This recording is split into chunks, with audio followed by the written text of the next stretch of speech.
दोस्तों, आज हम क्रिएट करने वाले हैं क्लासिक 3D टेक्स्ट एनिमेशन, जिसे आप सिनेमेटोग्राफी के लिए भी यूज कर सकते हो, सिनेमेटिक टाइटल के लिए, या फिर आप अपने नॉर्मल म्यूजिक वीडियोस हो गए, सोशल मीडिया पोस्ट हो गए, उसके लिए बहुत क्रिएटिव वे पे यहाँ पे उसको यूज कर सकते हो। ये बहुत ही सिंपल है, बट हम क्रिएटिव वे पे उसको यूज करने वाले हैं। तो यहाँ पे जैसे आप देख रहे हो मेरा टेक्स्ट है। अब मुझे क्या करना है, उसको एक्सट्रूड करना है, बट बाय डिफॉल्ट हमारे 3D, भले आफ्टर इफेक्ट्स से 2.5D, वो 3D नहीं है बेसिकली, बट इसके अंदर हमारे पास एक इनबिल्ट सिनेमा 4D रेंडर मिला हुआ है। तो हम क्या करेंगे, जिस भी कंपोजिशन में आप काम कर रहे हो, उस कंपोजिशन को सिलेक्ट करने के बाद आपको यहाँ पे कंपोजिशन में जाना है, कंपोजिशन सेटिंग्स में जाना है, और यहाँ पे 3D रेंडर में जाके आपको क्या कर देना है, क्लासिक 3D की जगह पे आपको चूज कर लेना है सिनेमा 4D। जैसे ही आप चूज करते हो तो यहाँ पे कुछ ऑप्शंस आपके पास अवेलेबल हो जाते हैं कि जिसको आप यूज कर सकते हो 3D के लिए। और सबसे ज्यादा जो जरूरी है वो है हमारा ये एक्सट्रूड वाला ऑप्शन, जो यहाँ पे आपको दिख रहा है एक्सट्रूड। तो यही चीज हमें सबसे ज्यादा जरूरी है अभी हमारे एनिमेशन क्रिएट करने के लिए। तो मैंने यहाँ पे इसको ओके कर दिया है। अब क्या करते हैं, हमारे टेक्स्ट को हम 3D में कन्वर्ट कर देते हैं। ठीक है। अब दूसरी चीज, अब ये 3D में हो रहा है नहीं हो रहा है, तो मैं सबसे पहले क्या करता हूँ, इसके आर करके रोटेशन प्रॉपर्टी कुछ ऑन कर लेता हूँ, और इसको कुछ ऐसा चेंज करता हूँ ताकि आपको समझ में आए कि हाँ भाई ये प्रॉपर हो रहा है या नहीं हो रहा है। तो मैंने कुछ ऐसा इसको कन्वर्ट करके रखा हुआ है। अब क्या करते हैं, इसको ओपन करते, यहाँ पे देखो जैसे ही आपने सिनेमा 4D चूज किया ना, तो ये दो ऑप्शन आपके पास अवेलेबल हो जाते हैं, ज्योमेट्री ऑप्शन और मटेरियल ऑप्शन के अंदर यहाँ पे आपके पास एक और ऑप्शन आता है, एक्सट्रूड डेप्थ। तो जैसे ही आप इसको इंक्रीज करते होगा, इसको आप देखोगे आपका क्या हो रहा है, टेक्स्ट का डेप्थ यहाँ पे इंक्रीज हो रहा है। तो एग्जैक्टली वही चीज हमें चाहिए होती है। तो यहाँ पे अभी मैं क्या कर देता हूँ, रोटेशन मेरा 0 कर देता हूँ, और स्टार्टिंग में जो मेरा एक्सट्रूजन डेप्थ है मैं उसको अप्लाई कर देता हूँ 50। दूसरा चीज यहाँ पे एक दिया हुआ है बेवल स्टाइल, तो बाय डिफॉल्ट ये नन रहता है। अभी हमको बेवल की जरूरत है, तो यहाँ पे मैं कॉन्केव बेवल दे रहा हूँ। प्लस ये बेवल डेप्थ आपको कितना देना है, ये वैल्यू भी आप यहाँ से डिफाइन कर सकते हैं। दूसरा चीज, अभी आपको फ्रंट कलर, जैसे मैंने अभी यहाँ पे रोटेट करके दिखाया, स्टार्ट टू एंड क्या दिख रहा है भाई, हमारा कलर शेड सेम दिख रहा है, बट हमें थोड़ा डिफ्रेंशिएट करना है। तो उसके लिए हम क्या करेंगे, वापस यहाँ पे 0 करते हैं, और जो ये हमारा टेक्स्ट वाला ऑप्शन, यहाँ पे एनिमेट का ऑप्शन है, सबसे पहले इसको सिलेक्ट कर लो। यहाँ पे फ्रंट में चले जाओ, कलर में चले जाओ, और आरजीबी चूज कर लो। अगर आपको ग्रेडियंट वगैरह चाहिए तो वो भी आप चूज कर सकते हो। अब जो मुझे शेड चाहिए, तो मेरा यहाँ पे कलर पहले रेडी है, तो उस हिसाब से मैंने क्या कर लिया, यहाँ पे कलर को चूज कर लिया है। अब मैंने यहाँ पे बेवल दिया, तो बेवल का वैल्यू में ऑलमोस्ट 5 के आसपास रख रहा हूँ यहाँ पे, और बेवल का शेड भी हम चूज कर सकते हैं। तो यहाँ पे मैं क्या करूंगा, एड में जाऊंगा, प्रॉपर्टीज में जाऊंगा, अब यहाँ पे बेवल चूज करेंगे और उसके अंदर कलर और आरजीबी चूज करेंगे। मतलब एक ही एनिमेटर के अंदर मैंने दोनों चीज ली है।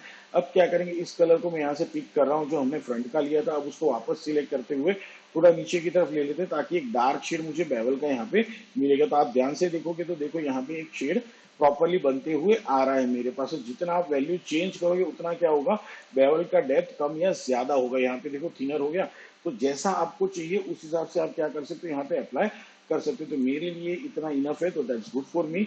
अब मुझे क्या करना है भाई, एनिमेट करना है हमारे टेक्स्ट को यहाँ पे। तो अब मैं उसे कैसे करने वाला हूँ, यहाँ पे जो एक्सट्रूड वाला ऑप्शन है, सबसे पहले तो 0 नंबर के ऊपर मैंने उसको यहाँ पे की दे देना है। अब इसको यहाँ पे क्लोज करता हूँ और मैं यू प्रेस करता हूँ।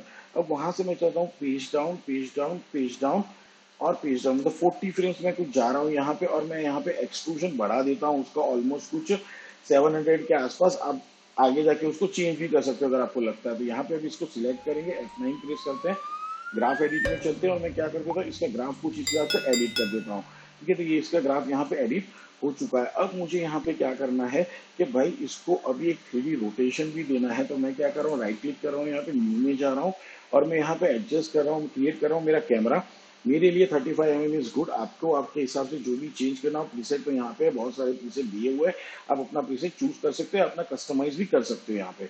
तो मैं यहाँ पे ओके कर देता हूँ। अब क्या करना है भाई, इस कैमरा को जरा यहाँ पे नीचे रख देते हैं। अब मेन चीज मुझे क्या करना है, इसकी पोजीशन को मुझे, और मैं यहाँ पे साथ में at least let's do that, position mainly तो हमें एनिमेट करना है, बट यहाँ पे मैं की दे देता हूँ। मैं क्या कर रहा हूँ, यहाँ से शिफ्ट पेज, अब 10 फ्रेम आगे जा रहा हूँ मैं ऑलमोस्ट कुछ यहाँ पे, और लेट्स डू दैट, और 10 फ्रेम तो 20 फ्रेम चले जाते हैं आगे, क्योंकि यहाँ से मैं इसका एनिमेशन स्टार्ट करने वाला हूँ, और यहाँ से मैं चला जाता हूँ ऑलमोस्ट कुछ यहाँ तक। Okay, good enough. और मैं यहाँ पे क्या करने वाला हूँ कि मेरा ये वाला जो चीज है, इसको मैं थोड़ा मूव करता हूँ यहाँ पे, तो देखते हैं कैसा मूव हो रहा है। बराबर, लेट्स गो अहेड। ओके, नीचे की तरफ चाहिए मुझे कि कैमरा नीचे की तरफ से उसको दिखना चाहिए मुझे टेक्स्ट। हाँ, this is exactly we need, जो हमें चाहिए एग्जैक्टली कुछ ऐसा ही हमें चाहिए, बट इतना ज्यादा भी मुझे उसको अप लेके नहीं जाना है।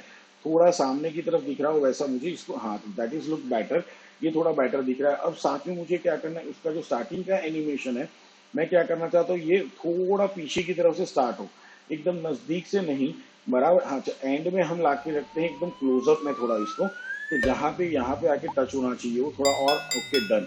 तो यहाँ तक ठीक है, ये थोड़ा ज्यादा हो जाएगा मेरे हिसाब से।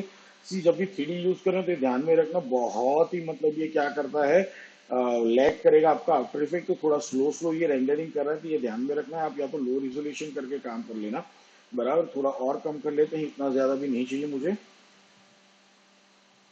ओके डन, तो ये मेरे लिए सही है। वापस थोड़ा यहाँ पे चले आते हैं और जेड का वैल्यू मैं क्या करूंगा, थोड़ा और कम करता हूँ, सॉरी थोड़ा और पीछे की तरफ लेके जाता हूँ इसको मैं, ऑलमोस्ट थोड़ा और, ओके। तो यहाँ से ये मेरा कुछ स्टार्ट होना चाहिए, ऐसा मुझे चाहिए। अब क्या कर रहा हूँ, यहाँ पे इसको सिलेक्ट करता हूँ। अब देखो ऊपर वाली की वैसे भी मुझे जरूरत नहीं, तो आप चाहो तो इसको क्या कर सकते हो, डिलीट भी कर सकते हो। मैं यहाँ पे F9 प्रेस करता हूँ, चलता हूँ ग्राफ एडिटर के अंदर, और सेम काइंड ऑफ की मैं क्या कर देता हूँ, यहाँ पे अप्लाई कर देता हूँ। ठीक है, तो अब हमारा एनिमेशन ऑलमोस्ट डन हो चुका है। बट मुझे क्या करना है, मैं यहाँ से ऑलमोस्ट इसको क्या कर देता हूँ, ट्रिम कर देता हूँ ये वाले लेयर को, ताकि मुझे क्या है, एक्सट्रूजन का कंटिन्यूअस इफेक्ट मिले, कोई जर्क वहां से ना मिले। तो एक बार अभी प्ले करके हमारा फाइनल एनिमेशन देख लेते हैं गाइस। तो जैसे अभी गाइस आप स्क्रीन के ऊपर देख रहे हो, बहुत ही क्रिएटिवली और ब्यूटीफुली हमारा टेक्स्ट एनिमेशन यहाँ पे हो रहा है, 3D टेक्स्ट एनिमेशन यहाँ पे हो रहा है। अब मैंने यहाँ पे नीचे एक और लिंक आपको दिया हुआ है, जहाँ पे आप किसी भी 3D ऑब्जेक्ट को, लोगो को, टेक्स्ट को कैसे ट्विस्ट करके उसको एनिमेट कर सकते हो, विच इज ऑल्सो बहुत ही क्रिएटिव है, और आपको अच्छे खासे प्रोजेक्ट्स में यूज करने के लिए वो हेल्प करेगा, 3D प्रोजेक्ट्स के अंदर टेक्स्ट एनिमेशन जनरेट करने के लिए, प्लस उसको क्रिएटिव वे पे यूज करने के लिए। तो उसे भी जाके जरूर देखना, मैंने उसको यूज करते हुए अच्छे खासे पैसे कमाए। तो मिलते हैं अब नेक्स्ट ट्यूटोरियल में, तब तक के लिए खुश रहो, आगे बढ़ते रहो, गुड बाय।